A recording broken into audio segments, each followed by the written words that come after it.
আসসালামু আলাইকুম। আপনারা কেমন আছেন? আশা করি যে আপনারা ভালো আছেন। তো যত দেখতেছি তত অবাক হয়ে যাচ্ছি এই কাজগুলি। একটার পর একটা কাজ আমাদের দোকানের সামনে হইতেছে। এখানে যে কাজগুলো যে পরিমাণে উদ্যোগদামি করতেছে, তো ভাবতেছি আসলে কিভাবে এগুলো করা সম্ভব? বিশাল মোটা, মোটা পাইপ। পাইপগুলোর এত ওজন আর এত স্পিনেরে ঢুকে দিতে মাটির সাথে ধরার সাথে মিশে যেতেছে মনে করেন। এত গতিতে এরা কাজ করে, রাত নাই দিন নাই, সব সময় শুধু কাজ আর কাজ।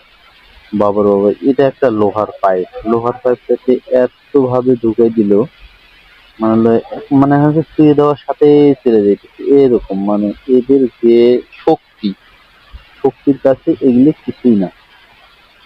পরে মানে দেখতে দেখতে অবাক হয়ে যাচ্ছে, একটা মানুষ যদি এই কাজগুলো করে তাহলে তো অসম্ভব, এখানে তো সম্ভব বলে আমি দেখতেছি না।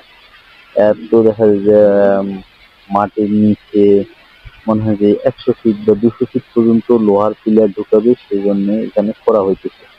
আর ওই যে বকেটা গুলো দেখতেছেন, বড় একটা এলএনজির মতো আর কি, এটা একটা মেশিন, ড্রিল মেশিন। গাছ বিল আমরা যেগুলো ব্যবহার করি, এই গাছ বিলের মতো এটা লাগানোর পর এই পিলারের ভিতর দিয়ে ঢুকাই দিয়ে ভাই এমন ঘুরাইতেছে, হ্যাঁ, ঘুরানোর সাথে সাথে পুরোটা মাটি দিয়ে একবারে ভরে দিতেছে, ইটা ফালাই দিতেছে।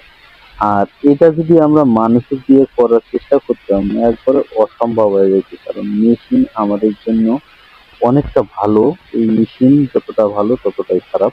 তো আমরা ভালোটার দিকে কম দেখি, খারাপটার দিকে বেশি দেখি। তাই দেখলাম যে আসলে মানুষের জন্য টেকনিক অনেক প্রয়োজন। টেকনিক ছাড়া কোনো সময়, টেকনিক্যাল জ্ঞান মানুষের জন্য প্রয়োজন। টেকনিক্যাল জ্ঞান ছাড়া কোনো সময় সম্ভব না। আসসালামু আলাইকুম, ভালো থাকবেন।